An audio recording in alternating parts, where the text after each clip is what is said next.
গিয়ে লক করে দিলাম, কিন্তু গান গাইলাম না। যেহেতু এটা আমার ক্রাশের বাড়ি, আমার বেসুরা গলায় গান শুনলে ক্রাশ দৌড়ে পালাবে। তাই চুপচাপ নিজের কাজ সারতে লাগলাম।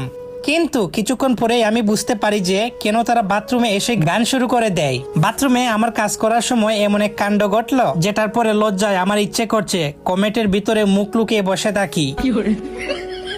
এমনটার জন্য তো আমি মোটেও প্রস্তুত ছিলাম না। পরে কি হয় সেটা জানার আগে তোমাদেরকে একটা ম্যাজিক শিখাই। প্রথমে ভিডিওতে লাইক দিবা, তারপরে সাবস্ক্রাইব বাটনে ক্লিক করবা, তারপরে শেয়ার অপশনে গিয়ে সবার লাস্টে ক্লিক করলেই দেখতে পাবা এরকম ম্যাজিক। এবং মাকে যারা মন থেকে ভালোবাসো শুধুমাত্র তারাই ভিডিওতে লাইক করে চ্যানেলটা সাবস্ক্রাইব করে দিবা। এবার কিছুক্ষণ পরে দেখি ফুটাস করে দরজাটা খুলে গেল। সামনে দাঁড়িয়ে আছে আমার ক্রাশ।